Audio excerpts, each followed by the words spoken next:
નમસ્કાર દર્શક મિત્રો, આજે આપણે એક એવા વિષય પર વાત કરવાના છીએ જેમાં જો કશું જ કયા વગર પરીક્ષા લેવામાં આવે તો 100 માંથી 95 લોકો નપાસ થાય. એટલું ઓછું જાણીએ છીએ આપણે દેશના ભાગ વિશે, દેશના રાજ્યો વિશે, અને એ સિવાય જાત જાતની માન્યતાઓ લઈને આપણે ચાલીએ છીએ આ રાજ્યો વિશે. વિસ્તારમાં ખૂબ નાના છે, દેશનો માત્ર 8% વિસ્તાર. 7 સિસ્ટર્સ તરીકે જાણીતા, વત્તા 8મું સિક્કિમ. પણ વ્યૂહાત્મક દ્રષ્ટિએ, સામરિક મહત્વની દ્રષ્ટિએ ખૂબ જ અગત્યના રાજ્યો. આજે દર્શક મિત્રો આપણે પૂર્વોત્તર ભારત વિશે વાત કરીએ છીએ. પૂર્વોત્તર ભારત વિશે ઓછું જાણીએ છીએ એ વાત મેં કહી. પૂર્વોત્તર ભારતમાં એક સૂત્ર પ્રચલિત બન્યું હતું કેટલાક સમય પહેલા, Beijing is closer than Delhi. અર્થ થાય ચીનની રાજધાની પેકિંગ ઉર્ફે બેઇજિંગ દિલ્હી કરતા આપણી વધુ નજીક છે. અતિ ગંભીર ભાવ અને અતિ ગંભીર અર્થથી જેને લોડેડ કહી શકાય એવું આ વાક્ય છે. ત્યાંના લોકો સકલ સુરતમાં ક્યાંક ને ક્યાંક મંગોલિયન પ્રજાને મળતા આવે છે, એટલે ક્યાંક ચીનના લોકો માની લેવાની ભૂલ પણ થઈ જાય. જોકે મહાભારતના સમયથી આ ભૂભાગ ભારતનો જ અવિભાજ્ય અંગ રહ્યું છે. તમે મહાભારત વાંચો તો ચિત્રાંગદા અને બબ્રુવાહન અર્જુનના વનવાસ દરમિયાન એ ત્યાં રહે છે ને એને પુત્ર થાય છે ચિત્રાંગદાથી, ચિત્રાંગદા સાથે લગ્ન કરે છે અને એ પુત્રનું નામ બબ્રુવાહન. એ બબ્રુવાહનની આ ભૂમિ છે. મહાભારત અને પુરાણો સિવાય ભક્તિ અને તંત્રના સાહિત્યમાં પણ એનો ઉલ્લેખ છે. કામરૂ દેશ કહેવાય છે. એટલે ભક્તિ અને તંત્રના સાહિત્યમાં પણ એનો વ્યાપક ઉલ્લેખ જોવા મળે છે. પૂર્વોત્તર ભારત એટલે કેટલા રાજ્ય? પહેલા પ્રશ્નથી શરૂઆત કરીએ. આજે માહિતી આપીને શરૂઆત એ રીતે કરવી છે કે એક સ્તરે તમારું જ્ઞાન પૂર્વોત્તર વિશે આવી જાય. પૂર્વોત્તર ભારત એટલે આસામ, નાગાલેન્ડ, મણિપુર, અરુણાચલ, મિઝોરમ, ત્રિપુરા અને મેઘાલય. આ 7 રાજ્યો જેને આપણે 7 સિસ્ટર્સ કહીએ છીએ. સિક્કિમ 8મું રાજ્ય છે. પૂર્વોત્તર ભારત સિલિગુડી કોરિડોર, જે ચિકન નેક તરીકે એટલે કે મરઘીની ડોક તરીકે જાણીતી છે. આમ નીચેથી બાંગ્લાદેશનો ભાગ ઉપર આવે, આ બાજુ ભારત, આ બાજુ ભારત, અને માત્ર 23 કિલોમીટરની પટ્ટી ધરાવતી આ સિલિગુડી કોરિડોર એ ચિકન નેક તરીકે જાણીતી છે. પૂર્વોત્તર ભારત બાંગ્લાદેશ, મ્યાનમાર એટલે બર્મા, ત્રિબેત, ભૂતાન, નેપાળ અને ચીન જેવા દેશોથી ઘેરાયેલું છે. કેટલાય દેશોની અને સરહદ જેની વાત આપણે આગળ જતા જોઈશું. પશ્ચિમમાં બાંગ્લાદેશ, પૂર્વમાં મ્યાનમાર, ઉત્તરમાં નેપાળ અને ચીન જેવા દેશો આવેલા છે. એક વિશિષ્ટ ભૂભૌગોલિક રચના પૂર્વોત્તર રાજ્યોને દેશના બીજા ભાગથી જુદો પાડે છે. આ રાજ્યો એથનિકલી એટલે કે જાતીય રીતે, સાંસ્કૃતિક અને ભાષાકીય રીતે સાવ જુદા પડે છે. સાઇનો તિબેટિયન અને એસ્ટ્રો એશિયાટિક ભાષાઓ, જેને બોલી કહી શકાય એવી 220 બોલી અહીંયા પ્રચલિત છે. પહાડી પ્રજાઓ છે અને નાગા, ગારો, ખાસી આ બધા નામો તમે ભૂગોળમાં ભણ્યા છો. એ પહાડી પ્રજાઓની વસ્તીનો આ દેશ છે. ખ્રિસ્તી ધર્મનો અહીંયા ખાસો ફેલાવો છે. પૂર્વોત્તર રાજ્યો જો કે વિસ્તાર, જનસંખ્યા અને અર્થવ્યવસ્થાની દ્રષ્ટિએ બહુ નાના છે. મેં તમને કહ્યું તેમ માત્ર 8% વિસ્તાર ધરાવતા રાજ્યો છે બધા થઈને. પણ આ વિસ્તાર 5182 કિલોમીટર આંતરરાષ્ટ્રીય સરહદ થકી કેટલાય પાડોશી દેશો સાથે જોડાયેલ છે. 1395 કિલોમીટર ઉત્તરે સ્વાયત્ત તિબેટ અને ચીન આવે. 1640 કિલોમીટર પૂર્વમાં મ્યાનમાર આવે. 1596 કિલોમીટર દક્ષિણ પૂર્વમાં બાંગ્લાદેશ આવે. 97 કિલોમીટર પશ્ચિમે નેપાળ આવે. 455 કિલોમીટર ઉત્તર પશ્ચિમે ભૂતાન આવે. મારા સાથીઓ, તમને આ આખો નકશો સરસ મજાનો રંગ પૂરીને તમારા માટે એમણે સ્ક્રીન પર મૂક્યો છે, એટલે તમને ખ્યાલ આવશે. અને આ બધા રાજ્યોનું કુલ ક્ષેત્રફળ 2,62,230 ચોરસ કિલોમીટર, એટલે કે ભારતના માત્ર 8% થાય છે. 8 રાજ્યો 8% ક્ષેત્રફળ. છેલ્લા 5 દાયકાથી આ વિસ્તાર અશાંત વિસ્તાર તરીકે ધકધકી રહ્યો છે, જેની મોટી મોટી વિગતો નીચે પ્રમાણે છે.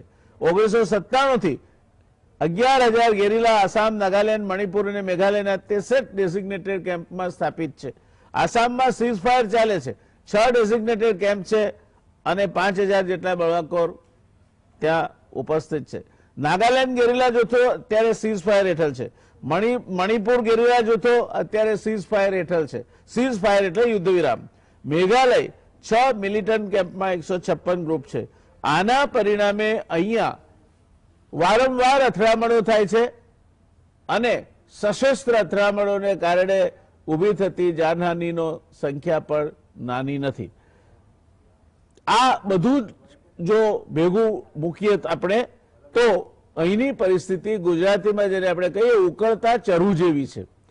આસામ સરકારે arm forces special powers act 1958, જેને આફસા કહે છે, 28 ઓગસ્ટ 2020 થી વધુ 6 મહિના માટે લંબાવ્યો છે. આ કાયદો પાછો ખેંચવા માટેની પણ મોટી માંગ ઉઠી છે. હવે દોસ્તો, એવી વાત પર આવું છું જે કદાચ તમે ક્યારે વિચારી પણ નહીં હોય. તમે 370ની કલમની ચર્ચાઓ ચાલી, 370ની કલમ દૂર થઈ, આસામમાં આપણે જમીન ન ખરીદી શકીએ, આસામમાં આપણે નોકરી ના કરી શકીએ, આસામમાં આપણે પ્રોપર્ટી એટલે કે મિલકત ના વસાવી શકીએ. આપણે એકદમ ઉત્તેજિત થઈ ગયા હતા કે આ 370ની કલમ એ તો ખતરનાક કલમ છે. ત્યારે દોસ્તો, 371A બંધારણની કલમ છે, નાગાલેન્ડને જે લાગુ પડે છે, એ જણાવે છે કે નાગાની ધાર્મિક અથવા સામાજિક પ્રથાઓ, નાગા રિવાજ કાયદા અને પ્રક્રિયા, નાગા રિવાજ કાયદા અનુસાર નિર્ણયો સાથે સંકળાયેલા નાગરિક અથવા ગુનાહિત ન્યાય સાથે સંબંધિત બાબતમાં સંસદનો કોઈ પણ કાયદો અહીંયા ચાલતો નથી. આ નાગાલેન્ડને સંસદે ઘડેલો કોઈ પણ કાયદો એ દેશનો ભાગ છે, છતાં અહીંયા સંસદે ઘડેલો કોઈ પણ કાયદો ચાલતો નથી. નાગાલેન્ડ રાજ્યને લાગુ નથી પડતો. જમીન અને તેના સંસાધનોની માલિકી સ્થાનાંતરણ રાજ્યને લાગુ પડતા કાયદા માટે નાગાલેન્ડની વિધાનસભાએ ઠરાવ પસાર કરવો આવશ્યક છે. જો નાગાલેન્ડની વિધાનસભા માન્યતા ન આપે તો તમે ભાવે ભારતીય નાગરિકો નાગાલેન્ડમાં જમીન ન ખરીદી શકો, નાગાલેન્ડમાં કોઈ પણ પ્રોપર્ટી ખરીદીને એનું હસ્તાંતરણ ન કરી શકાય. રાજ્યમાં કાયદો અને વ્યવસ્થાની બાબતમાં રાજ્યપાલને વિશેષ જવાબદારીઓ સોંપવામાં આવી છે.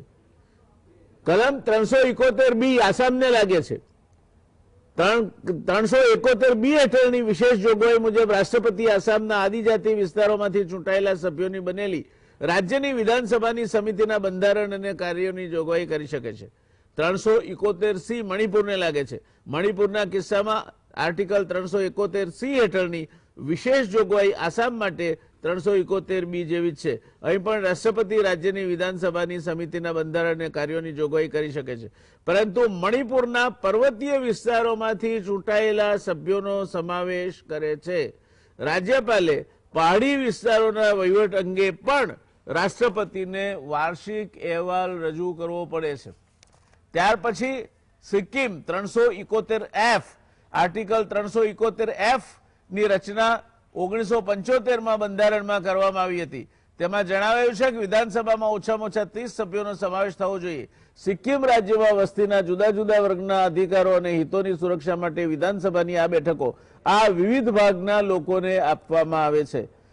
મિઝોરમ આર્ટિકલ 371G, મિઝોરમ રાજ્યની વિધાનસભામાં ઓછામાં ઓછા 40 સભ્યો હોવા જોઈએ. આ ઉપરાંત નાગાલેન્ડની સમાન જોગવાઈઓને પગલે મિઝોના ધાર્મિક અને સામાજિક વ્યવહાર, મિઝોના રૂઢિગત કાયદા અને પ્રક્રિયા, મિઝો રિવાજ કાયદા અનુસાર નિર્ણયો સામેલ નાગરિક અથવા ગુનાહિત ન્યાય સાથે સંબંધિત બાબતોમાં સંસદનું અધિનિયમન મિઝોરમને લાગુ પડે નહીં.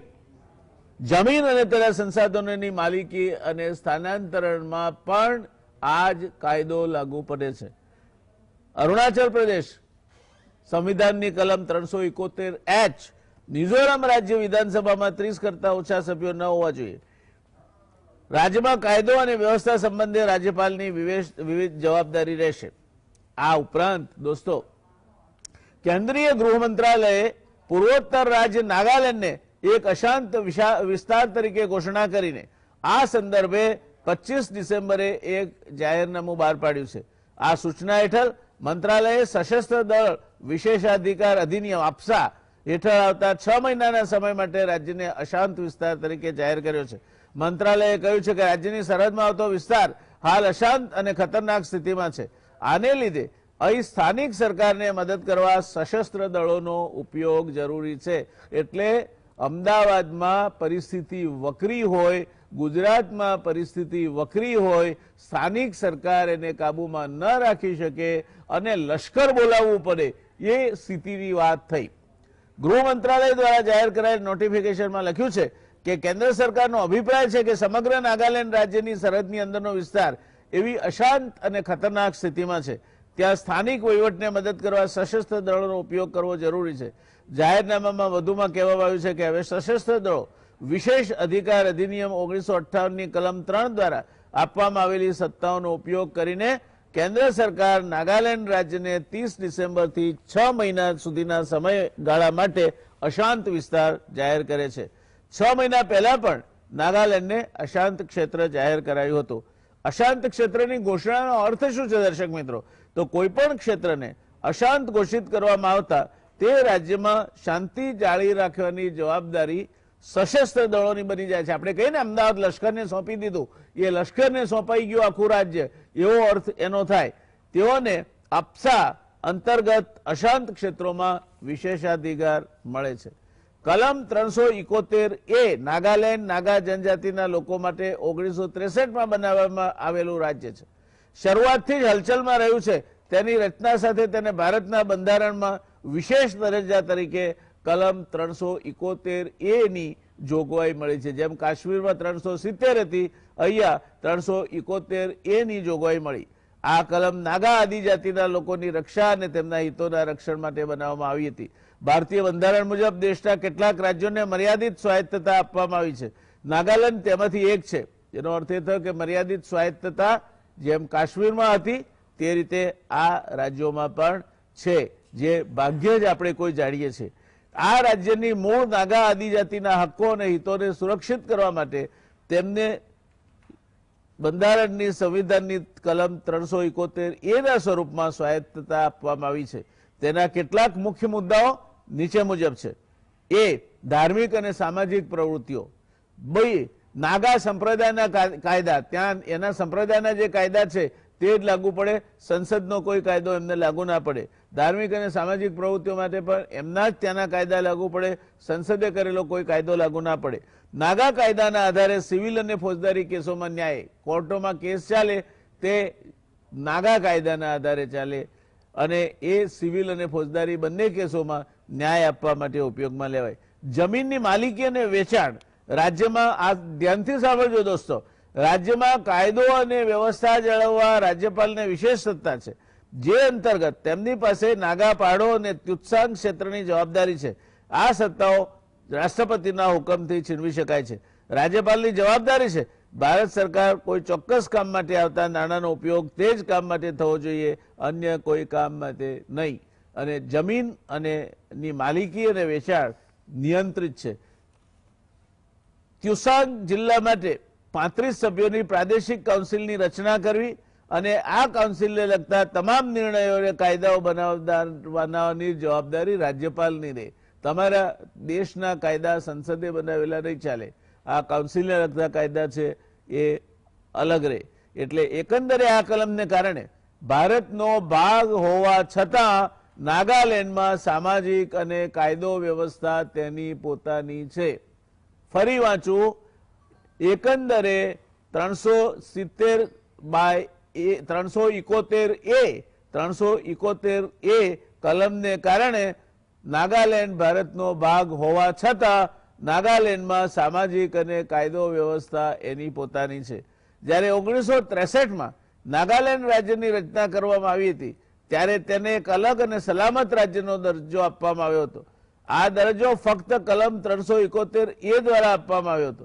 ભારતીય બંધારણના 13મા સુધારામાં કલમ 371A નો સમાવેશ કરવામાં આવ્યો હતો. આ સાથે નાગાલેન્ડ વિધાનસભાને 3 વર્ષનો સમયગાળો આપવામાં આવ્યો હતો, જેમાં તેણે શાંતિપૂર્ણ રીતે રાજ્ય બનાવવાની પ્રક્રિયા પૂર્ણ કરવાની. જો કાશ્મીર જેવું જ થયું, એને કહ્યું હતું કે 3 મહિનામાં 3 વર્ષમાં તમારે આ રાજ્યની આખી રચના અંગેની પ્રક્રિયા શાંતિપૂર્ણ રીતે પૂર્ણ કરવાની છે. પરંતુ ત્યારબાદ જ્યારે પણ 371A ને દૂર કરવાની વાત કરવામાં આવે ત્યારે નાગાલેન્ડમાં હંમેશા એનો વિરોધ ભડકી ઉઠે છે. ઇનર લાઇન પરમિટ શું છે? જેમ આપણને વિદેશ જવા માટે વિઝાની જરૂર હોય છે, તેવી જ રીતે ભારતના અન્ય રાજ્યોના નાગરિકોએ પણ ભારતના આ અસલામત રાજ્યોમાં જવા માટે પરવાનગી લેવાની જરૂર છે. નાગાલેન્ડમાં પ્રવેશવા માટે ભારતીય નાગરિકોએ આંતરરાજ્ય ચેકગેટ પર આ પરવાનગી બતાવવી પડે છે, નહીં તો તેમને સરહદ પાર કરવાની મંજૂરી મળતી નથી. દોસ્તો, આ જ દેશના 8 રાજ્યોની વાત આપણે કરી રહ્યા છીએ, જ્યાં જમીન ખરીદવી હોય, મકાન ખરીદવી હોય, કોઈ મિલકતનું હસ્તાંતરણ કરવું હોય, વેપાર ધંધો કરવો હોય, દાખલ થવું હોય, આ બધા જ માટે તમે જ્યારે બીજા દેશમાં જતા હો તે પ્રકારના નિયમો તમને લાગુ પડે છે. અને આમ છતાંય આ ભાગ બધા જ રાજ્યો આપણા દેશનો ભાગ છે. એટલે અત્યાર સુધી તમારા મનમાં જો કંઈ ગેરસમજ હોય કે આ 370ની કલમ એકલા કાશ્મીરમાં જ વિશેષાધિકાર આપતી હતી, તો 371ની જે કલમ છે એ પૂર્વોત્તર રાજ્યો, જેને 7 સિસ્ટર્સ કહેવાય, 7 રાજ્યો અને સિક્કિમને પણ આ પ્રકારના વત્તા ઓછા અંશે અધિકારો આપે છે અને એ અધિકારો એ રાજ્યો ભોગવે છે.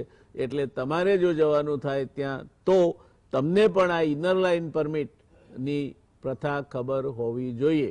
આનો અનુભવ મેં કરેલો છે, સરકારમાં હોવા છતાં કરેલો છે. 1985માં કેન્દ્ર સરકારે મને આસામ અને પૂર્વોત્તર રાજ્યોના વિકાસ માટેની બ્લુપ્રિન્ટ તૈયાર કરવા માટેનું કામ સોંપ્યું હતું. આ કામગીરી કરતી વખતે મને ખબર પડી કે બીજા વિશ્વયુદ્ધ વખતથી, કારણ કે આપણે જાપાન સામે લડતા હતા, જાપાન આપણું દુશ્મન હતું, એટલે બીજા વિશ્વયુદ્ધ વખતથી જાપાનીઝ કોઈ પણ આ વિસ્તારમાં પ્રવેશી શકે નહીં એવી બ્રિટિશ સરકારે જે તે સમયની પ્રવેશબંધી ફરમાવી હતી, જે ભારત આઝાદ થયું તો પણ ચાલુ રહી. અને જાપાનીઝ ટેકનોલોજી માટે પણ તમારે જો જાપાનીઝને આ 7 સિસ્ટર્સમાં લઈ જવા હોય તો ગૃહ મંત્રાલયની પરમિશન હોય તો જ લઈ જઈ શકાય, નહીં તો ના લઈ જઈ શકાય. આ વિશેષાધિકાર, આ સવલતો અને આ સ્વાયત્તતા આ 7 સિસ્ટર્સ વત્તા સિક્કિમ રાજ્ય આજે પણ ભોગવે છે. આજે એને અશાંત વિસ્તાર તરીકે આવનાર 6 મહિના માટે નાગાલેન્ડને જાહેર કરવામાં આવ્યો છે. ત્યારે કઈ દિશામાં જઈ રહ્યા છીએ આપણે? એક બાજુ ચીન સાથે આપણે પધારો પાડવાનો છે અને બીજી બાજુ પેલું સૂત્ર Beijing is nearer to than Delhi, આ સૂત્ર ચિંતા કરાવે છે. અને એટલે આપણે એક એવી નિષ્ણાત પેનલ સાથે આખી વાતને સમજવાનો પ્રયત્ન કરવો છે કે જે આપણને ખરેખર પૂર્વોત્તર રાજ્યોમાં 8 રાજ્યોમાં પરિસ્થિતિ શું છે, કેમ એને આપણે ઉકળતા ચરુ જેવી કહીએ છીએ, એ બાબતે વિધિવત અને આધારભૂત રીતે અધિકૃત રીતે આપણને સમજણ આપે. આ સમજણ આપવા માટે આજની આપણી વિદ્વાન પેનલમાં પ્રોફેસર અમિતભાઈ ધોળકિયા છે. એ ફોરેન અફેર્સ એક્સપર્ટ છે, મહારાજા સયાજીરાવ યુનિવર્સિટી ઓફ વડોદરામાં અમિતભાઈ પ્રોફેસર છે. અને હું માનું છું ત્યાં સુધી અમિતભાઈને ગુજરાત સમાચાર ટેલિવિઝનના દર્શકો માટે નવું નામ નથી, સૌ આપણે એમને सुपेरे जानिए छे। स्वागत है आज अपनी चर्चा में पहली बार डॉक्टर नबनिपा भट्टाचार्य जी का। दिल्ली यूनिवर्सिटी में आप सोशियोलॉजी के प्रोफेसर हैं। जवाहरलाल नेहरू यूनिवर्सिटी में से उन्होंने अपना अभ्यास किया है और मेघालय के उनका जन्म मेघालय में हुआ, उछेर मेघालय में हुआ और नॉर्थ ईस्ट इंडिया की संस्कृति और पॉलिटिक्स से वो काफी नजदीकी से देख चुके हैं, माहिर है। दिनेश जी वोरा, वो भी हमारे लिए नया नाम नहीं है। आर्थिक અને રાજકીય સમીક્ષક છે। इंडियन रेवेन्यू सर्विस में आप रह चुके हैं। गवर्नमेंट ट्रेनिंग इंस्टीट्यूट और मैनेजमेंट इंस्टीट्यूट में आप पढ़ाते भी हैं और 25 साल से ज़्यादा अनुभव है और 18 जितनी पुस्तकें उन्होंने करीब 5 भाषा में लिखी है। तो भट्टाचार्य जी, आज आप हमारे गुजरात समाचार टेलीविजन के माध्यम से गुजरात के दर्शकों के सामने पहली बार प्रस्तुत हो रहे हैं। आपका तहे दिल से स्वागत है। आपने इसके लिए हमें सम्मति दी और आपका समय दिया, शुक्रगुजार हैं हम आपके। तो आप मेहमान हैं और हमारे में तो कहा जाता है मेहमान जो हमारा होता है वो जान से प्यारा होता है। तो आपका स्वागत है। शुरुआत आपसे ही करते हैं क्योंकि आप ये परिस्थिति को काफी नजदीक के नजरिए से देखते हैं। ये क्या परिस्थिति है और why it is now turn as a boiling pot in the north eastern states? जी, जयप्रकाश भाई, अगर मैं ये कह सकती हूँ, धन्यवाद, थैंक यू वेरी मच। आपने हालांकि बहुत पूरा इंट्रोडक्शन गुजराती में किया, लेकिन मुझे कुछ कुछ समझ में आया। So but I am sorry कि मैं गुजराती नहीं समझ पाती हूँ उतने अच्छे से। सो मैं हिंदी में बोलूंगी। आप बोल सकते हैं हिंदी में, कोई तकलीफ नहीं। Please go ahead. जी, धन्यवाद, थैंक यू। और मेरे बाकी जो पैनलिस्ट है, को पैनलिस्ट है, उनको भी मेरे तरफ से स्वागत है। एंड आई होप कि कुछ मीनिंगफुल इससे आएगा इस डिस्कशन से। सो आपने जो कहा, नॉर्थ ईस्ट की जो ये परिस्थिति है, उत्तर पूर्व भारत की, नॉर्थ ईस्ट नाम का जो जगह है, जो स्पेस है, जो एक रीजन है, ये पोस्ट इंडिपेंडेंस इंडिया का क्रिएशन है। उसके बाद ही बना। इनफैक्ट ये टर्म कॉइंड होता है ठीक ठाक तरीके से 1970s onwards. North eastern council form होता है और एक रीजन बनती है।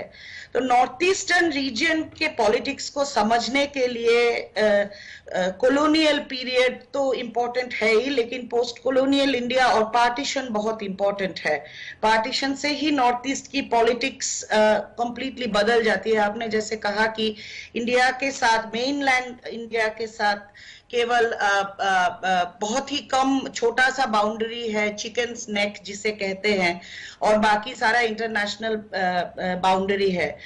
तो बहुत सारा कारण है नॉर्थ ईस्ट का ऐसा एक अलग एक एग्जिस्टेंस होना। उसमें पोस्ट इंडिपेंडेंस, एक तो पार्टीशन ने उसको ज्योग्राफिकली कंप्लीटली आइसोलेट कर दिया। बांग्लादेश के साथ जो ओपनिंग था, वो ओपनिंग भी बंद हो गया और थोड़ा सा ही बस रहा। उसके अलावा और बहुत सारी चीजें हैं। फॉर इंस्टेंस, पहले हमें शायद इतना गौर से समझ नहीं आता था, लेकिन अब आता है कि बहुत सारी पॉलिसीज किया गया नॉर्थ ईस्टर्न रीजन के लिए, जो स्पिरिट में शायद बहुत ही पॉजिटिव था, लेकिन उसका आउटकम जो है, उसका जो रिजल्ट है, वो कहीं ना कहीं से नॉर्थ ईस्ट को इंटीग्रेशन के बदले सेपरेशन के तरफ ही लेके गया है। और जबकि नेहरूवियन सरकार का वेरियर एल्विन ने उनको एडवाइस किया था, जो कि नॉर्थ ईस्ट में जनजाति बहुत है, ट्राइबल डोमिनेंट रीजन है, लेकिन बाकी भी कम्युनिटीज है, जैसे बंगालीज है, मैं खुद हूँ, कम्युनिटीज है। लेकिन इस तरह की जो बहुत सारी लेजिस्लेशंस है, उसके वजह से भी कहीं ना कहीं से, जो कि ट्राइबल्स को प्रोटेक्शन के लिए ये सब लेजिस्लेशंस किया गया, लॉज किया गया, लेकिन उसका कहीं ना कहीं से इंटीग्रेटिव इफेक्ट जो है over the period of time कम होता गया। और बाकी और भी तमाम पॉलिटिकल वजह से उसका जो पूरा एक एलियनेटेड एक फीलिंग है नॉर्थ ईस्ट का विज़ावी मेनलैंड इंडिया, ये बढ़ता गया। सो मैं आई कैन, बट आप कहिए कुछ। जी नहीं, मैं मुड़कर फिर आपके पास आऊंगा। मेरे एक छोटे से कमर्शियल ब्रेक के लिए रुकना पड़ता है मुझे, और जी जी उसके बाद अगर आपको कोई और चीज ऐड करनी है तो फर्स्ट आई जी कम मैं टू यू और देन या I will move over to the other panellist. हम रुकते हैं ओके अभी एक ओके छोटे सर से कमर्शियल ब्रेक एब्सोल्युटली के लिए। नमस्कार दर्शक मित्रों, બ્રેક બાદ આ રસપ્રદ ચર્ચામાં ફરી એકવાર આપ સૌનું સ્વાગત છે। ડોક્ટર નબદીપા ભટ્ટાચાર્યજીએ આપણને આ 7 સિસ્ટર્સ સાતે સાત રાજ્યો વિશે ઘણું વિગતે સમજાવ્યું છે, પણ છતાં પણ એમને કંઈ એમાં ઉમેરવું હોય તો पहले हम जाएंगे नबदीपा जी के पास और उनके बाद फिर सीधे जाएंगे हम हमारे प्रोफेसर साहब डॉक्टर अमित भाई धोलकिया के पास। Thank you. मैं एक चीज जोड़ना चाहूंगी। पहले जो हमने कहा, एक तो पोस्ट इंडिपेंडेंस इंडियन पॉलिसीज के बारे में हमने कहा, जिसमें बहुत सारी चीजें हैं, जैसे आपने मेंशन किया 371A है, 6 शेड्यूल है और ये सब है, जिससे समहाउ नहीं हो पाया ये इंटीग्रेशनिस्ट जो कि एक्चुअली इंटेंशन था। लेकिन अब मैं आना चाहूंगी और मैं दर्शकों को भी ये बात बोलना चाहती हूँ कि ये मैसेज गुजरात तक पहुंचे और भी देश के और हिस्सों में पहुंचे कि 2 स्टेट का जो सिचुएशन है अभी नॉर्थ ईस्ट में 7 स्टेट है, उसमें असम में और मेघालय में और पूरी नॉर्थ ईस्ट में हमने सीएए सिटीजनशिप अमेंडमेंट एक्ट के खिलाफ पहले एनआरसी हुआ असम के लिए, जिसमें माइग्रेशन, इलीगल माइग्रेशन वाला इशू था, और उसके बाद सीएए लेके बहुत सारी प्रोटेस्ट्स हुई है। उस कॉन्टेक्स्ट में मैं मेघालय की तरफ अटेंशन ड्रॉ करना चाहूंगी, क्योंकि मैं मेघालय को मैं जानती हूं अच्छे से और उसका वहां का सिचुएशन अभी बहुत ही खराब है।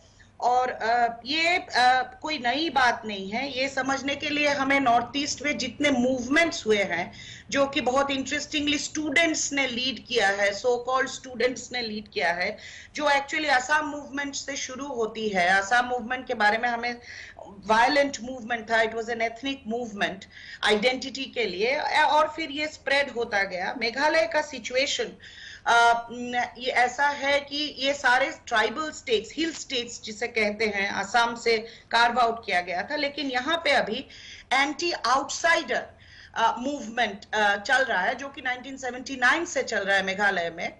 एंड ये सारा इसके टारगेट, ये एंटी आउटसाइडर और एंटी फॉरेनर मूवमेंट, इसके टारगेट बेसिकली बंगालीज है, नेपालीज है, मारवाड़ीज है, जो भी नॉन ट्राइबल है, जो कि खासी, गारो और जयंतिया, ये 3 मेजर ट्राइब है मेघालय में।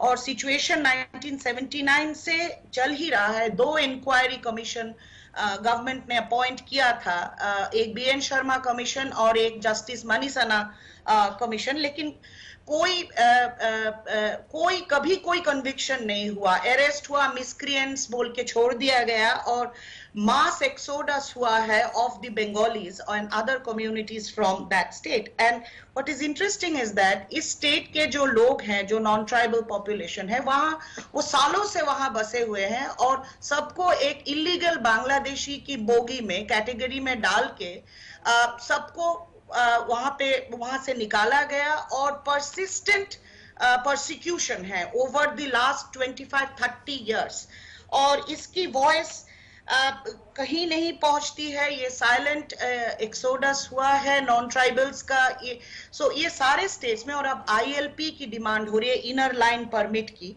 जहां से ये आप बाहर से कहीं नहीं, आप बाहर हिंदुस्तान के और कोई इंसान वहां जा नहीं सकता है, जमीन नहीं खरीद सकता है, कुछ भी नहीं, यू कांट गो। इनफैक्ट मैंने सुना है कि अभी 500 रुपए, आपको पैसे भी 500 रुपए देने पड़ते हैं टू एंटर मेघालय। मुझे नहीं लगता कोई भी स्टेट में, हिंदुस्तान में, दिल्ली हो चाहे गुजरात हो, मुझे एंट्री करने के लिए 500 रुपए देना पड़ेगा। So even places like Bastar and in Chhattisgarh which needs protection, वहां भी इस तरह का नहीं है। सो मुझे लगता है कि नॉर्थ ईस्ट का सिचुएशन बहुत ही खराब है। ऑफ कोर्स सीए के खिलाफ उनका जो फियर है वो हो सकता है, लेकिन उसको इस तरह से एड्रेस करने का कोई मतलब नहीं है, जहां आप दूसरे कम्युनिटी को, जो कि लीगल राइटफुल सिटीजन है हिंदुस्तान का, उसको आप परसिक्यूट कर रहे हैं। जी, थैंक यू। हाँ, मैं बाद में धन्यवाद धन्यवाद, आपने काफी जी, जी। महत्वपूर्ण बातें इसके साथ जोड़ी। जाएंगे अब हम अमित भाई के पास। अमित भाई, आप जी, આ जी। બધું સાંભળો છો ધ્યાનથી, અને આની સાથે જોડીને શું વાત કહેવા માંગશો આપ? શું પરિસ્થિતિ છે ઉત્તર પૂર્વી ભારતમાં?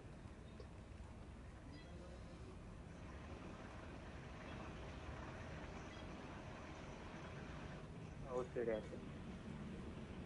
ઉત્તર પૂર્વના રાજ્યો શા માટે ભારતીય રાષ્ટ્રની જે મુખ્ય ધારા છે એની સાથે જોડાઈ નથી શક્યા ને શા માટે અલગતાવાદ ત્યાં પ્રવર્તે છે, એ આજની ચર્ચાનો મને લાગે છે કે મુખ્ય મુદ્દો છે આપણો. આમાં જે સૌથી મહત્વની વાત છે તે એ છે કે આપણે ભારતની મુખ્ય ધારાને કઈ રીતે વ્યાખ્યાયિત કરીએ. પહેલા તો આ જે ડાયકોટોમી આપણે ઊભી કરી છે કે એક મુખ્ય ધારાનું ભારત છે જે ડોમિનન્ટ ભારત છે, અને એ જ ભારત છે કે જેના અનુસાર ભારતના વિવિધ સમુદાયો અને પ્રદેશોએ એડજસ્ટ થવાનું. આ જે એક ભાવનાની સાથે આપણે જે વૈવિધ્યતા ધરાવતા પ્રદેશોમાં જઈએ છીએ અને એવું માનીએ છીએ કે તમે તો ભારતથી અલગ છો, તમે અમારા જેવા નથી, તમે દેખાવમાં અમારા જેવા નથી, તમારી ભાષાઓ અમારી જેવી નથી, તમારા વ્યવહારો પણ અમારા જેવા નથી, તમારો ઇતિહાસ પણ અમારા જેવો નથી, એટલે તમે અમારાથી અલગ છો, તમે કંઈક અપવાદરૂપ છો, તમે કંઈક વિચિત્ર એવો પ્રદેશ છો, તમારે તો મુખ્ય ધારાની સાથે ભળવાનું. એટલે મને લાગે છે કે જે પહેલી ભૂલ આપણે કરી છે ઉત્તર પૂર્વના રાજ્યોમાં, એ આ ભૂલ કરી છે કે આપણે ઉત્તર ભારત અને પશ્ચિમ ભારતનો જે કન્સેપ્ટ છે એ કન્સેપ્ટને આપણે એક સમગ્ર ભારતની વ્યાખ્યા સ્વરૂપે સ્વીકારી દીધો, અને જે પ્રજાઓ અને જે પ્રદેશો આપણી આ પશ્ચિમ અને ઉત્તર ભારતની વ્યાખ્યાની સાથે બંધ નથી બેસતા એમને એક અલગ અપવાદરૂપ અને ક્યાંક વિચિત્ર એવા પ્રદેશો તરીકે ગણી અને આપણે એવી નીતિઓ બનાવી કે તમારે હવે આમના જેવા થવાનું છે તો જ રાષ્ટ્રનું ઇન્ટિગ્રેશન થશે. એટલે પહેલા તો મને લાગે છે કે મેઇન સ્ટ્રીમ ઇન્ડિયા અને નોન મેઇન સ્ટ્રીમ ઇન્ડિયા આવું જે આપણે ડિસ્ટિંક્શન કરીએ છીએ એનો કોઈ બંધારણીય એવો આધાર નથી. આ એક માત્ર વિચારધારાકીય એવું ડિસ્ટિંક્શન છે, અને કાયદાકીય રીતે આને કોઈ વ્યાખ્યા બંધારણમાં કરવામાં નથી આવી. એટલે જેટલું આપણે નોર્થ ઇસ્ટ ઇન્ડિયાને મેઇન સ્ટ્રીમમાં લાવવાની કોશિશ કરીશું, જેટલી આપણે એવી કોશિશ કરીશું કે એમના વ્યવહારો અને વર્તન અને તમામ વસ્તુઓ મેઇન સ્ટ્રીમ ઇન્ડિયા જેવા થાય, એટલો જ ત્યાં અલગતાવાદ માટેનો ઝુકાવ વધતો જશે. એટલે આ એક પહેલો મુદ્દો છે કે જે હું આપની સમક્ષ રજૂ કરવા માંગીશ. બીજો મુદ્દો એ છે કે ઉત્તર પૂર્વ ભારત એ એક ભૌગોલિક સંજ્ઞા છે, જે ડોક્ટર ભટ્ટાચાર્ય કહ્યું એ પ્રમાણે. આ તમામ 7+1 સિક્કિમ આ રાજ્યોની વચ્ચે કોઈ જ રીતે સમાનતા નથી, બલકે એક રાજ્યની અંદર પણ અનેક કોન્ટ્રાડિક્શન આ જ રાજ્યોમાં આપણને જોવામાં આવે છે, જે મેઘાલયમાં કે આસામમાં કે ત્રિપુરામાં. તો નોર્થ ઇસ્ટ ઇન્ડિયા એ કોઈ એક કેટેગરી નથી અને એને એક જ રીતે આપણે ડીલ નહીં કરી શકીએ. નોર્થ ઇસ્ટ ઇન્ડિયાની સાથે ડીલ કરવું એટલે માત્ર એક રાજ્ય નહીં, પરંતુ એના જિલ્લા સ્તરે પણ આપણે એક અલગ રીતે સ્ટ્રેટેજીસ અપનાવવી પડશે. જેમ પ્રોફેસર ભટ્ટાચાર્ય કહ્યું એ પ્રમાણે બંગાળીઓ વિરુદ્ધ, ભારતના જ બંગાળી નાગરિકો વિરુદ્ધ, બાંગ્લાદેશીઓ વિરુદ્ધ નહીં, ભારતના બંગાળી નાગરિકો વિરુદ્ધ મેઘાલયમાં અત્યારે પણ બહુ મોટી એક ચળવળ ચાલી રહી છે, અને ગારો અને ખાસી ટ્રાઇબ્સ દ્વારા નોર્થ ઇસ્ટ હિલ યુનિવર્સિટી ખાતે પણ સૂત્રો પુકારવામાં આવી રહ્યા છે કે બંગાળીઓ બહાર જાઓ. ત્રિપુરાના જે ટ્રાઇબલ્સ છે એ પણ ત્રિપુરામાં ઈસ્ટ બાંગ્લાદેશથી જે હિન્દુ આવીને વસ્યા એમનાથી નાખુશ છે, અને એમને એવું લાગી રહ્યું છે કે ત્રિપુરાની જે આ ભૂમિ છે, જે ટ્રાઇબલ્સની ભૂમિ છે, એમાં બંગાળીઓ આવી વસી ગયા છે. એટલે ક્યાંક આપણે કઈ દિશામાં જઈ રહ્યા છીએ એ પણ આપણે વિચારવાની બહુ આવશ્યકતા હું જોઈ રહ્યો છું. નોર્થ ઇસ્ટ ઇન્ડિયાનો પ્રશ્ન પૈસાનો પણ નથી. વારંવાર આપણને ક્યાંક એવું કહેવામાં આવે છે કે નોર્થ ઇસ્ટ ઇન્ડિયાને પૂરતા રિસોર્સિસ નથી આપવામાં આવતા, અથવા તો ત્યાં વિકાસ નથી થયો. વિકાસ નથી થયો એ હકીકત છે, પરંતુ એ નાણાંની અછતને કારણે વિકાસ નથી થયો એવું માનવું ખૂબ ભૂલ ભરેલું છે. Per capita allocation of central government revenue and fund to North East India જો આપણે જોઈએ તો બીજા તમામ રાજ્યો કરતા નોર્થ ઇસ્ટ ઇન્ડિયામાં પર કેપિટા જેટલું એલોકેશન સેન્ટ્રલ ગવર્મેન્ટ ફંડનું થાય છે એ અનેક ગણું વધારે છે. દરેક બજેટમાં 50 થી 70,000 કરોડ રૂપિયા જેટલું એલોકેશન માત્ર નોર્થ ઇસ્ટ ઇન્ડિયાના વિકાસ માટે થાય. પ્રશ્ન હવે એ પૂછવાનો છે કે વિકાસ કેમ નથી? આટલું બધું એલોકેશન થવા છતાં પણ આપણી વ્યવસ્થાઓ, આપણા આયોજનના જે કોઈ પણ માળખાઓ છે તે આપણી નોકરશાહી શા માટે આ વિકાસ ત્યાં જમીન પર નથી લાવી? ભૌગોલિક કારણો છે, ટ્રાન્સપોર્ટેશનની મુશ્કેલીઓ છે, ઇન્ફ્રાસ્ટ્રક્ચરની મુશ્કેલીઓ છે, લોજિસ્ટિક્સની મુશ્કેલીઓ છે, પરંતુ સાથે સાથે ક્યાંક આપણી પાસે લોકલાઇઝ સ્ટ્રેટેજીસનો અભાવ છે. મેં જેમ કહ્યું ને તેમ અહીંયા એક સેટ માળખું નહીં ચાલે, કોઈ એક સેટ માપદંડ સાથે આપણે આ પ્રદેશમાં નહીં જઈ શકીએ. તો એક લોકલાઇઝ પર્સપેક્ટિવ અને લોકલાઇઝ સ્ટ્રેટેજી સાથે જો આપણે વિકાસનું કાર્ય કરીશું તો પણ મને લાગે છે કે અલગતાવાદ જે અત્યારે ભાવનાત્મક રીતે ઉભો થઈ રહ્યો છે અથવા તો નાગાલેન્ડ જેવા રાજ્યોમાં જે હિંસક સ્વરૂપે પણ બહાર આવી રહ્યો છે એને નાથવામાં આપણને ઘણી મદદ મળી શકશે. આના ઉપરાંત વિદેશી જે તાકાતો છે એનો પણ આપણે ધ્યાન રાખવું ખૂબ જરૂરી છે. ચીન, બાંગ્લાદેશ, મ્યાનમાર આ ત્રણેય રાજ્યો ઊંડી રીતે ઉત્તર પૂર્વના રાજ્યનો જે સમાજ છે એની સાથે પણ સંકળાયેલા છે અને ત્યાં જે અલગતાવાદ ફેલાઈ રહ્યો છે એને ઉત્તેજન આપવામાં પરોક્ષ રીતે પણ એ લોકો સંકળાયેલા. કારણ કે આ જે બધા આર્મ્સ આવે છે તે મુખ્યત્વે ચીની બનાવટના આર્મ્સ આ ટેરરિસ્ટ ગ્રુપ્સ પાસેથી પ્રાપ્ત થતા હોય છે. બાંગ્લાદેશ ભારતનું મિત્ર રાષ્ટ્ર હોવા છતાં પણ આસામમાં જે કોઈ પણ અલગતાવાદી ગતિવિધિ થઈ રહી છે એમાં બાંગ્લાદેશનો બહુ મોટો ફાળો છે અને એ વાત આપણે નોંધવી જોઈએ. જ્યારે પણ ભારત બાંગ્લાદેશ સાથે દ્વિપક્ષી વાટાઘાટો કરે છે ત્યારે આ વાત આપણે બહાર લાવવી જરૂરી છે. આસામમાં બહુ મોટો વર્ગ મુસ્લિમ ધર્મનું પાલન કરે છે અને આપણે જેમ જાણીએ છીએ તેમ અત્યારે બાંગ્લાદેશ વિશ્વમાં એક ઇસ્લામિક ફંડામેન્ટાલિસ્ટ એક્ટિવિટીઝના એક સેન્ટર તરીકે ઉભરી રહ્યું છે અને આ બાંગ્લાદેશના આ ફંડામેન્ટાલિસ્ટ ગ્રુપ્સની એવી જરૂર ઈચ્છા છે કે ભારતના ઉત્તર પૂર્વ રાજ્યોમાં પણ ખાસ તો આસામમાં આ મુસ્લિમ ફંડામેન્ટાલિઝમનો ફેલાવો થાય. એના માટે અલગ અલગ પ્રકારની પ્રવૃત્તિઓ બાંગ્લાદેશ દ્વારા પણ ત્યાં કરવામાં આવે છે.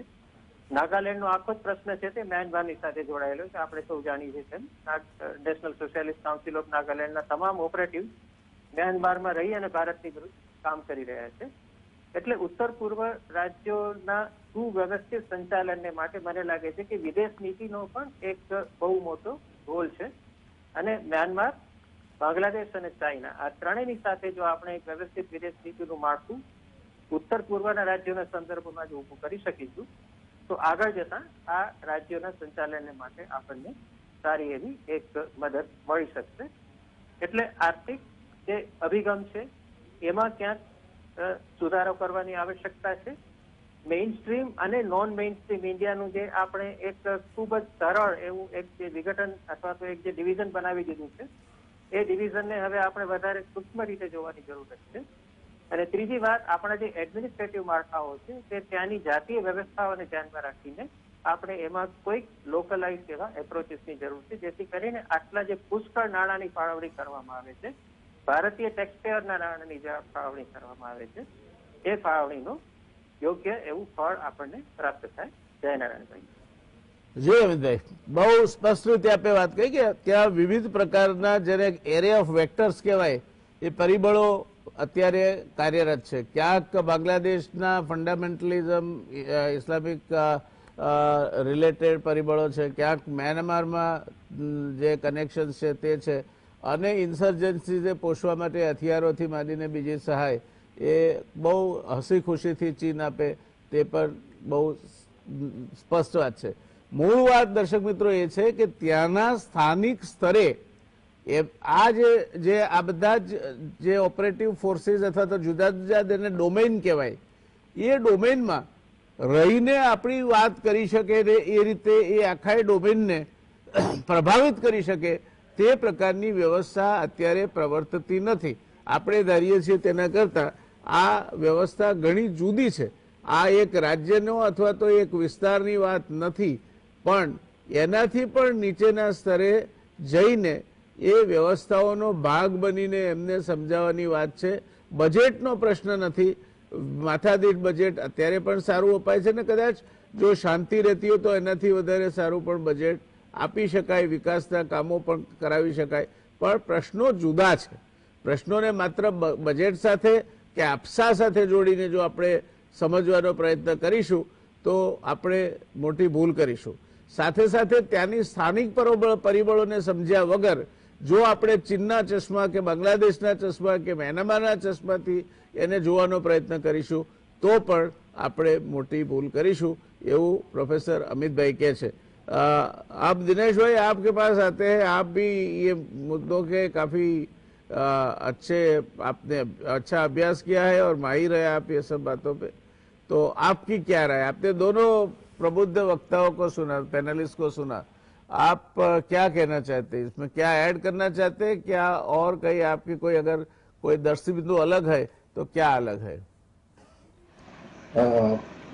सबसे पहले दर्शक मित्रों नमस्कार. और प्रोफेसर ढोलकिया और प्रोफेसर भट्टाचार्य जी ने काफी बातें कह दी हैं. एक्चुअली यहाँ पर मैं एक चीज जोड़ना चाहूंगा यहाँ पे कि नॉर्थ ईस्ट में जो अलगाववाद की प्रवृत्तियां हैं वो काफी रही हैं और आजादी के समय से ही काफी हद तक इन चीजों का बोलबाला रहा है.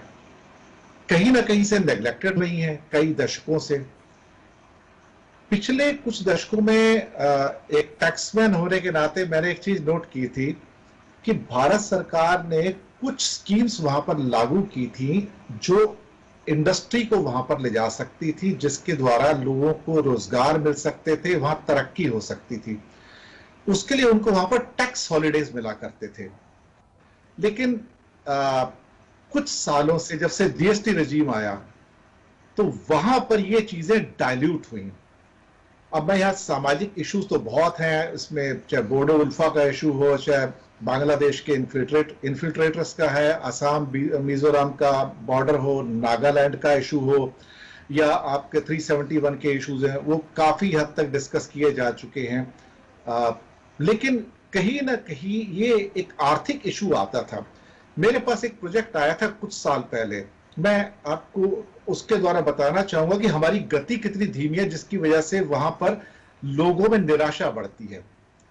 बांग्लादेश के वाया होके एक ट्रांजिट की बात कर रही थी कि हिंदुस्तान का सामान हिंदुस्तान में ही जाए एक फॉरेन कंट्री के वाया होके.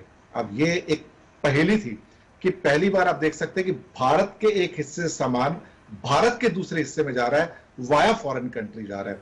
तो उसके लिए वाया सी रूट का एक प्रोसेस डेवलप करना था और उसको शायद मैंने 6-7 साल पहले एक उसका प्रोटोटाइप बनाकर दिया था. लेकिन अब वो अमल में आ रहा है, अब वो स्टार्टिंग हो रही है.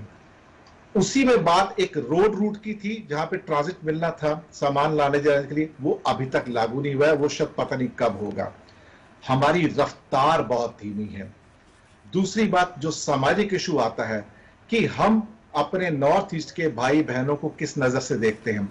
कितने केसेस हुए हैं बैंगलोर, दिल्ली, मुंबई, पूना, जहां पे हमारे नॉर्थ ईस्ट के भाई बहनों को उनकी फेस स्ट्रक्चर की वजह से उनके ऊपर तंज किया जाता है, उनके ऊपर टॉन्ट्स किए जाते हैं, उनकी वेशभूषा या खाने को लेके या उनकी शक्ल को लेके. ये देख के मुझे एक भारतवासी होने के नाते शर्म आती कि हम लोग उनको तिरस्कृत क्यों कर रहे हैं. वो तिरस्कार के भागी नहीं है, वो प्रेम के भागी हैं. ये चीजें हमें कब समझ आएंगी कि हम मेनलैंड की जो प्रवृत्ति है और एक नॉर्थ ईस्ट की प्रवृत्ति थोड़ी अलग होती है, तो हमें समझना पड़ेगा. ये अमित भाई ने भी इस बात पे कहा था कि जो मेनलैंड की जो प्रवृत्ति होती है. दूसरी बात, उन्हें इस बात का एहसास दिलाया जाता है कि उनकी शायद अपना कोई अस्तित्व नहीं है, हर चीज के लिए दिल्ली आना पड़ता है, हर चीज दिल्ली के लिए देखना पड़ता है. और वहां पर ठीक है समस्याएं हैं, छोटी छोटी समस्याएं हैं जो वहां पर जाके सॉल्व की जा सकती हैं. कई बार दिल्ली से ऑफिसर्स जाएंगे, वो ऐसे ऑफिसर जाएंगे जिनको नॉर्थ ईस्ट का अंदर का ज्ञान नहीं होता है, वहां की एक अंदरूनी जमीनी हकीकत का नहीं पता होता है. कुछ हकीकत जैसे कि प्रोफेसर भट्टाचार्य ने बताया कि जो मेघालय में हो रहा है, कहीं ना कहीं जो जानकार व्यक्ति हैं अगर वो उनको सॉल्व करने को जाए, संवाद स्थापित करें, तो बातें सॉल्व हो सकती हैं. तीसरा इशू, केंद्र सरकार ने नौकरियों के ऊपर ऑलमोस्ट एक किस्म का मॉरिटोरियम लगाया हुआ है कई सालों से. नॉर्थ ईस्ट में कहीं कोई साधन नहीं है लोगों के पास, फ्रस्ट्रेशन बढ़ती है. लोग क्या कहते हैं कि इस अनलॉफुल एक्टिविटीज में इन्वॉल्व होते हैं, क्योंकि फ्रस्ट्रेशन बहुत आता है। जब नौकरियों में भर्ती नहीं होगी, वहां पे लोग नहीं आएंगे, तो वो क्या करेंगे? ये एक बहुत बड़ा मुद्दा वहां पे है। जो इंफ्रास्ट्रक्चर का निर्माण हुआ है वो इतना धीरे हुआ है कि एक जनरेशन गुजर जाती है, दूसरी जनरेशन आ जाती है, तब भी आपके सामने ना वो सड़क पूरी होती है, ना वो रेल लिंक पूरा होता है। चाहे वो मणिपुर का रेल लिंक हो या त्रिपुरा तो अभी स्टार्ट हुआ है, लेकिन बाकी जगह जो आ रहा है, हमें उनका दिल जीतने के लिए कहीं ना कहीं जो बजट के जो एलोकेशन है उन्हें जमीन पर तो उतारना पड़ेगा। बजट के अंदर एलोकेशन बहुत अच्छे लगते हैं, सुंदर लगते हैं, लेकिन अल्टीमेटली वहां पे जाके जो हमें मिलता है जमीन पे, मैं भी नॉर्थ ईस्ट में गया हूं, देखा है, लेकिन वहां पे जमीनी हकीकत क्या है? जमीनी हकीकत बहुत अलग है। गरीबी भी है, तिरस्कार भी है। नागालैंड की समस्या बिल्कुल अलग है, और वहां की समस्या हाथ से निकला जा रहा है, लेकिन शायद सरकार अभी सोने में लगी हुई है। उन्हें देखें, उनसे बात करें, और 100 साल करीब पुरानी समस्या है, उन्हें टायर आउट होके उन्हें सॉल्व नहीं किया जा सकता, उन्हें थकाकर सॉल्व नहीं कर सकते। उनको जाकर बात करके मेन स्ट्रीम में लाने के लिए जो सैक्रिफाइस हो किया जाए। स्पेशल प्रोविजंस हैं, लेकिन वो कभी कभी पेपर पे रह जाते हैं, बात हो नहीं पाती है। और वहां के गवर्नर रवि साहब ने कितनी बार लेटर लिखा है कि वहां पे पैरेलल टैक्स एडमिनिस्ट्रेशन चल रहा है। यस, तो सरकार शायद वादा करने के बाद जहां पे वादों पे हस्ताक्षर होने, वहां से पीछे हट जाती है। कुछ ना कुछ ऐसा जरूर करना पड़ेगा आगे बढ़ के, जहां लोगों का दिल जीता जाए, जहां पे उनको नौकरियां मिले, रोजगार मिले, जहां उन्हें लगे कि हाँ, भारत का जो मेन लैंड है उनकी परवाह करता है, उनसे प्रेम करता है, उनको अपना समझता है, और छोटे छोटे जो विवाद है उनको जल्दी से हल करें। हर चीज के लिए दिल्ली की ओर ना देखना पड़े। अगर वही करना पड़ेगा तो फिर समस्याएं जैसी थी वैसे की वैसे ही रहेंगी, उसमें कोई भी बदलाव नहीं आएगा। तो ये थोड़ा सा मैंने एक अलग मुद्दा उठा के, जो प्रोफेसर अमित जी ने कहा, प्रोफेसर भट्टाचार्य ने कहा, उससे थोड़ा सा हटके अर्थव्यवस्था के मुद्दे से मैंने आपसे बात की। समय की मर्यादा में दिनेश जी, मैं 2 मुद्दे आपके सामने रखना चाहूंगा।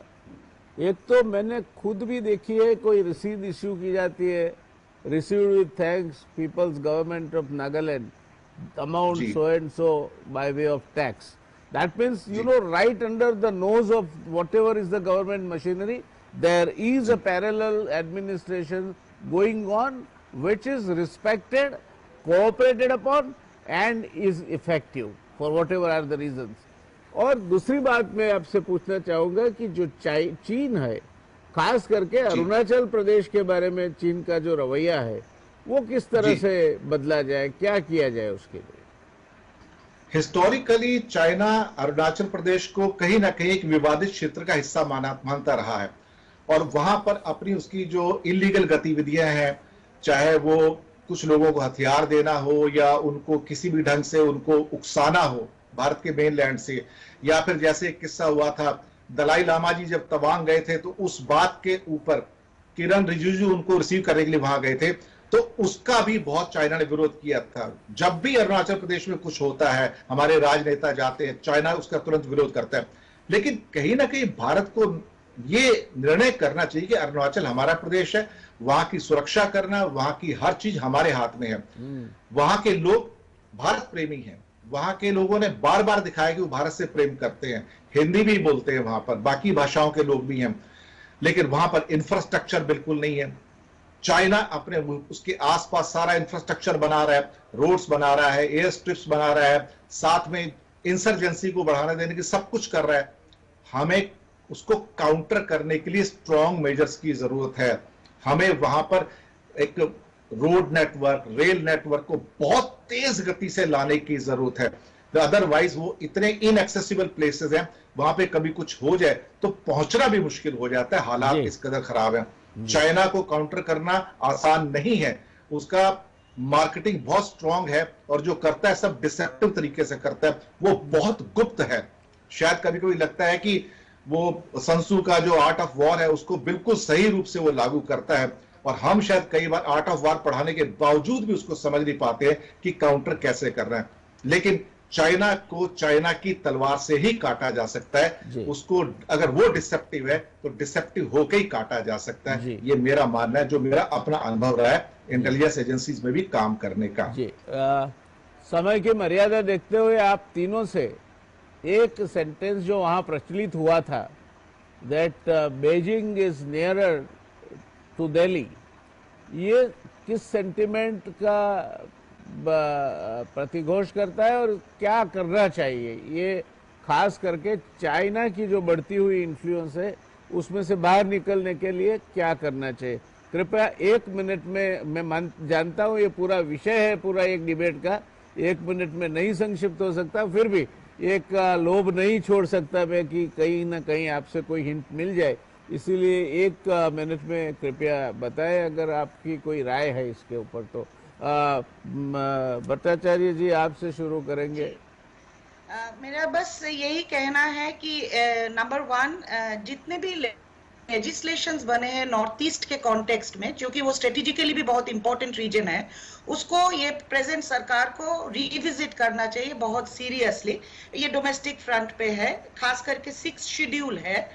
और दूसरी बात रही चाइना की, चाइना के साथ आपको तो एंगेज नहीं पड़ेगा क्योंकि हमारा नेबर है, we share a long border, particular Arunachal Pradesh. Bilateral ties और लूकिस पॉलिसी के जरिए, डायलॉग के जरिए जो हो सकता है, to try and avoid a war, another war, because हमें पता है 1962 में क्या हुआ था। So of course, so that's how it has to be resolved. ठीक है, दिनेश जी आप।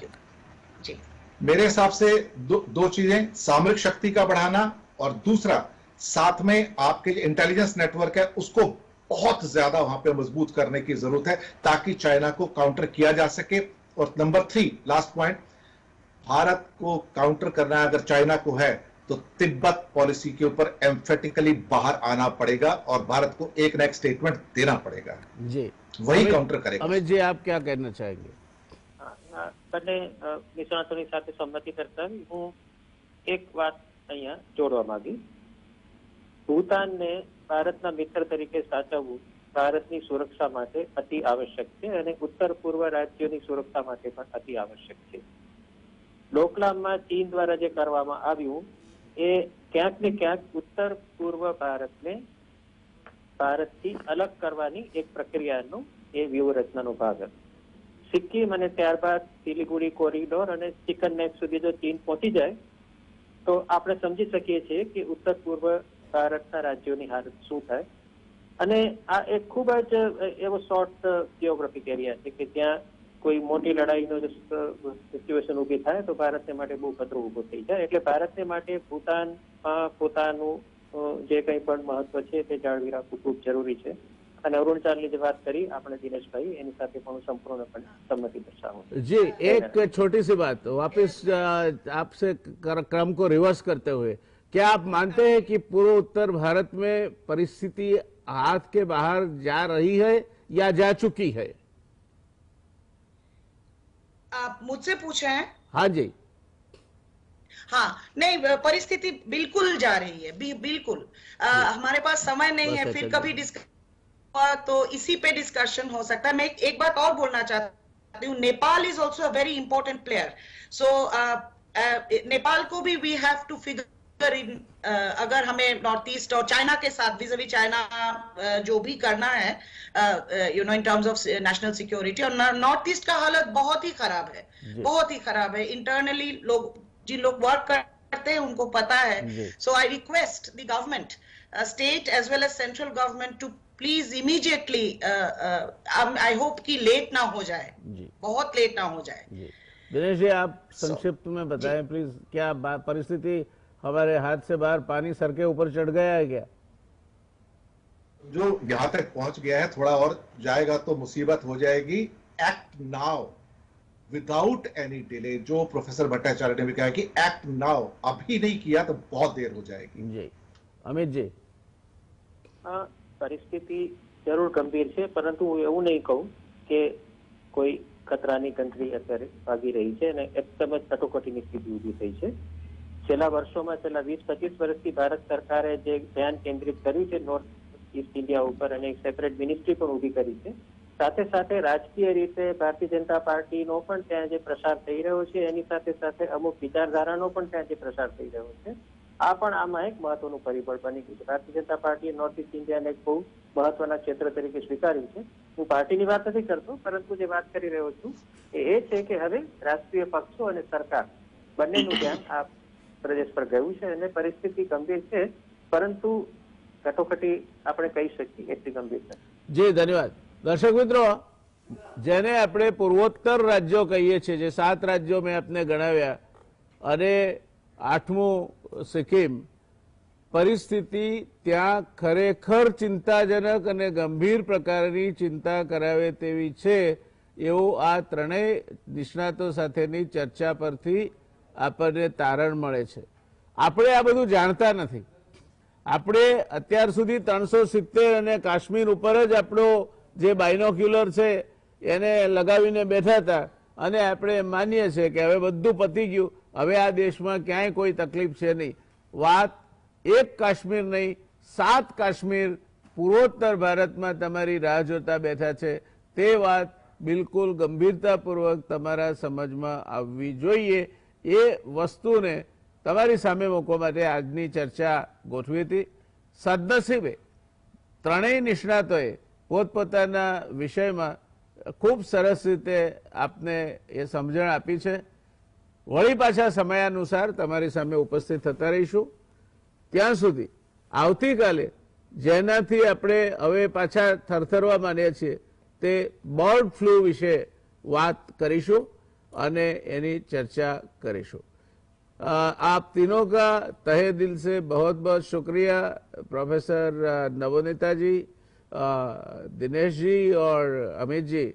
आपने इस चर्चा में उपस्थित होकर इसको एक नया डायमेंशन प्रदान किया, समझ प्रदान की, और सबके लिए तहे दिल से गुजरात समाचार टेलीविजन की ओर से, मेरी व्यक्तिगत हैसियत से और गुजरात समाचार टेलीविजन के दर्शकों की ओर से मैं आपका शुक्रगुजार हूँ. धन्यवाद. शुभ रात्रि.